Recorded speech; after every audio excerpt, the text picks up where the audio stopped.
Welcome back, dear students. Let's continue tense. Let's look at past continuous. Without any further ado, आइए past continuous को study करें. देखिए past continuous या progressive या imperfect, जैसे मैंने आपको पिछली वीडियो में बताया था कि इस टेंस के इस पार्ट को हम तीन नाम से जानते हैं. इसे हम पास्ट कंटिन्यूअस कहते हैं या पास्ट प्रोग्रेसिव कह सकते हैं या पास्ट इम्परफेक्ट कह सकते हैं. तो देखिए इनको किस कंडीशन में हम यूज करते हैं. देखिए past continuous refers those actions going on at some time in the past. तो सबसे पहले ये उन एक्शंस को दिखाता है जो पास्ट टाइम में सर्टेन टाइम पे क्या हो रहे थे, हैपन हो रहे थे, यानी कि हो रहे थे. जैसे कि शी वॉज सिंगिंग, वो गा रही थी. My dad was playing, my dad was singing, my dad was playing. Rama was running, people were shouting. ये सर्टेन एक्शन दिखा रहा जो कंटिन्यू था, प्रोग्रेस में था, certain time in the past. तो ये पहला कि ये उस एक्शन को दिखाता है पास्ट कंटिन्यूअस जो पास्ट टाइम में सर्टेन टाइम पे क्या था, प्रोग्रेस में था. दूसरा देखिए, this tense also used with past simple when a certain action took place in the middle of a longer action. यानी कि ये पास्ट कंटिन्यूअस उस पास्ट कंटिन्यूअस सिंपल पास्ट के साथ भी यूज होता है तब जब एक एक्शन जो पहले से चल रहा है उसके बीच में एक दूसरे एक्शन को इंट्रोड्यूस किया जाता है. जैसे कि कहना हो कि जब मैं पढ़ रहा था लाइट चली गई, तो क्या होगा, POWER, पार वेंट आउट, और the power was cut while I was reading. या जब मैं सो रहा था मैंने दरवाजे की खटखटाहट सुनी. सो while I was sleeping, I heard a knock at the door or on the door, or I heard a knock on the door while I was sleeping. ये ध्यान देना है कि कैसे एक जो एक्शन पहले थोड़ा लॉन्ग एक्शन है उसी के बीच में एक दूसरा एक्शन इंट्रोड्यूस हो रहा है, हैपन हो रहा है. ऐसे कंडीशन में हम पास्ट कंटिन्यूअस का यूज करते हैं. जैसे कि I saw my friend when she was drinking coffee, or when she was buying certain household things, particularly from a grocery store. तो ये उस एक्शन के दौरान सिंपल पास्ट के साथ ये यूज होता है जब एक ऐसा एक्शन जो लॉन्ग एक्शन है उसको उस लॉन्ग एक्शन के टाइम ही एक दूसरा शॉर्ट सा एक्शन, टेम्परेरी सा एक्शन होता है, तो उसको दिखाने के लिए मैंने आपको इसके एग्जांपल्स बताए. थर्ड देखिए क्या कह रहा है. This tense is also used with always continuously. आपको ध्यान रखना है ऑलवेज कंटिन्यूअली ये एडवर्ब्स हैं. इन एडवर्ब के साथ भी पास्ट कंटिन्यूअस का यूज किया जाता है किसी सर्टेन हैबिट, पास्ट की सर्टेन हैबिट को दिखाने के लिए. Like for example, my neighbour was always gambling.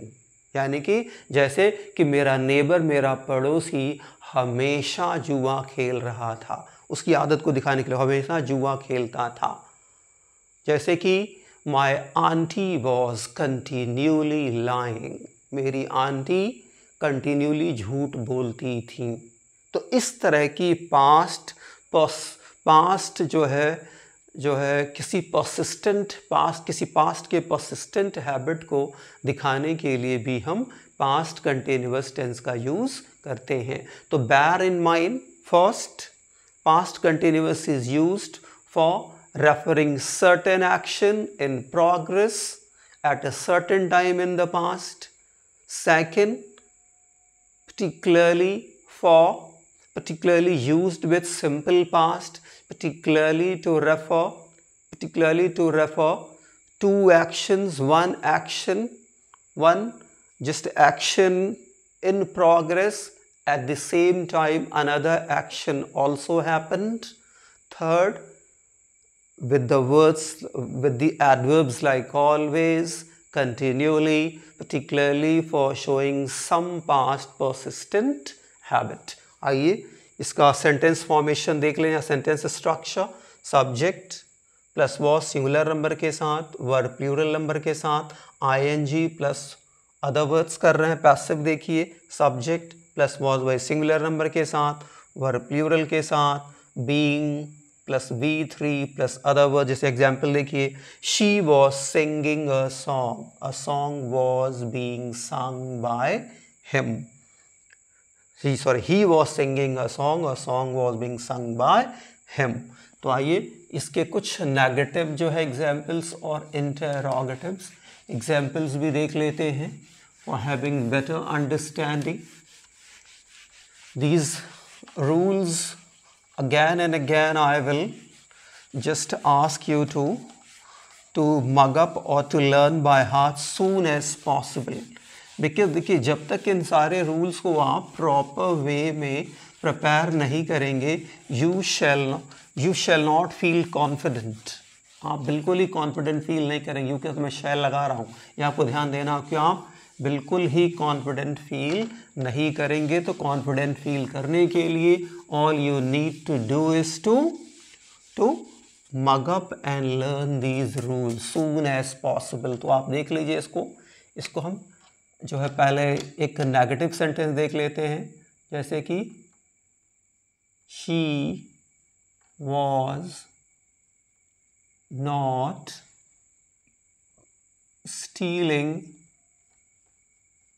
stealing money.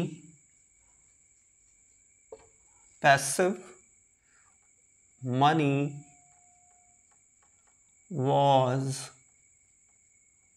not being stolen by हो जाएगा आपका हाँ. अब इसको इंटरोगेटिव देख लेते हैं. आपको क्या होगा इंटरोगेटिव?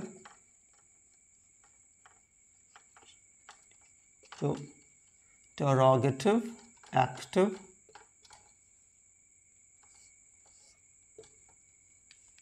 क्या हो जाएगा? पहले आपका हो जाएगा was oblique verb plus subject plus ing plus other words plus question mark. Passive देख लीजिए क्या हो जाएगा. इसमें भी पहले was oblique verb plus subject plus being plus V3 plus other words plus question mark. जैसे एग्जाम्पल, क्या सीधे इंग्लिश में लिख रहा हूँ, हिंदी बोल रहा हूँ, आप सुनिए. क्या तुम खर्राटे ले रहे थे? तो क्या होगा?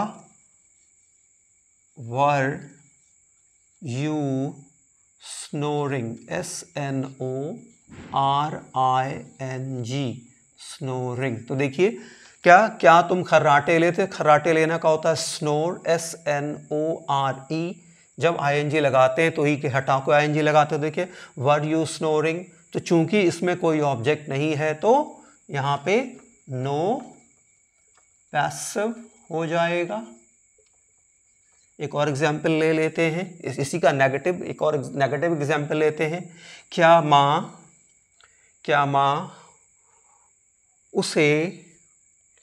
माँ उसे अस्पताल नहीं ले जा रही थी? ध्यान से सुनिए. क्या माँ उसे अस्पताल नहीं ले जा रही थी? तो was mother was mother not taking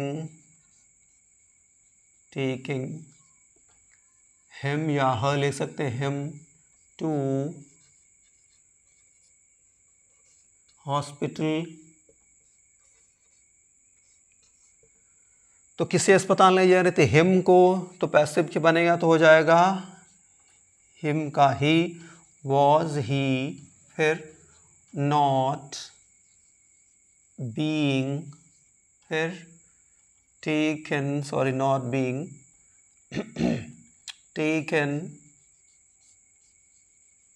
taken to hospital by mother. इस तरह से ये हो गया। तो देखिए ये रूल भी आई होप क्लियर होगा। अब देखिए इन डबल इंटरोगेटिव्स में सिर्फ क्या करते हैं, जो हिंदी के सेंटेंस में जो क्वेश्चन वर्ड बीच में आया होता है उसको हम क्वेश्चन वर्ड सबसे पहले ले आते हैं इंग्लिश के सेंटेंस में। उसके बाद वॉज वर, फिर subject plus I N G form plus other words plus question mark. Passive में क्वेश्चन वर्ड, फिर was were plus subject plus being plus B3 plus other word. So I am just not going to write on the board, मैं लिख नहीं रहा हूँ real अर्नेस, ये आप समझ लीजिएगा। एग्जाम्पल मैं आपको दे रहा हूँ, जैसे कि वह उसे क्या पढ़ा रहा था, वह उसे क्या पढ़ा रहा था, what was he actually teaching her, ये हो गया आपका।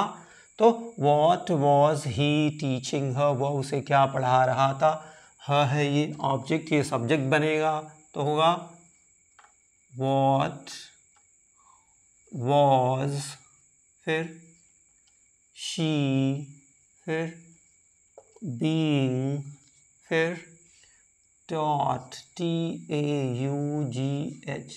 taught by, फिर ही है तो him, क्वेश्चन मार्क। अब ये चीज़ थोड़ा ध्यान देखिए कि अगर जो डबल इंटरोगेटिव सेंटेंस हु से शुरू हो रहा हो, अगर जो हु से सेंटेंस शुरू हो रहा हो तो हम थोड़ा सा पैसिव अलग हो जाती है, इसको थोड़ा आपको ध्यान देना है। जैसे देखिए, जैसे उसे कौन डांट रहा था, ले लीजिए एग्जाम्पल के तौर पे, यहाँ पे who was COLD, who was scolding, क्या हो जाएगा, हिम।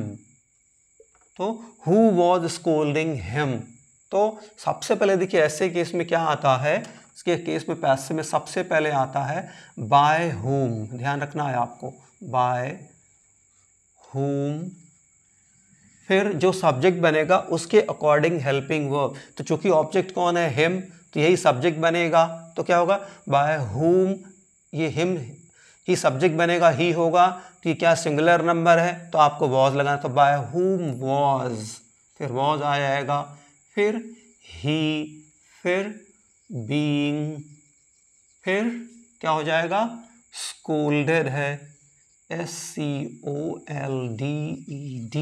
स्कोल्डेड हो जाएगा क्या, by whom was he being scolded. इस तरह से इसकी पैसिव बनेगी, ध्यान रखिएगा। एक एग्जांपल और लिख लेते हैं, उसे खाना कौन खिला रहा था, ये लिख लेते हैं। देखिए एक्टिव, हु वॉज फीडिंग ह या हिम दोनों हो सकता है, तो देखिए हु वॉज फीडिंग ह, किसे खिलाया था, ह को, तो ये सब्जेक्ट बनेगी, तो पैसिव कैसे होगा, देखिए हु, चूंकि हर ही बनेगा सब्जेक्ट, तो शी होगा तो सिंगुलर नंबर, तो हु वॉज, फिर आ जाएगा शी, फिर बीइंग, व्हाट, फीड का सेकेंड और थर्ड फॉर्म होता है fade, fed, sorry, by whom was, यहाँ पे सॉरी सर learners, यहाँ हो जाएगा by whom was, देखिए by whom was she being fed, यहीं पे इसका खत्म हो जाएगा। मान लीजिए इसका एक नेगेटिव भी ले लेते हैं कि उसे कौन पीट नहीं रहा था, ठीक है, इसको ले लीजिए, उसे कौन पीट नहीं रहा था, यहाँ पे ले लीजिए एक्टिव का, who was not hitting her, जैसे who was not hitting her, her ये ऑब्जेक्ट है तो क्या हो जाएगा पैसिव में, देखिए by whom was she not being hit, इस तरह से हो जाएगा।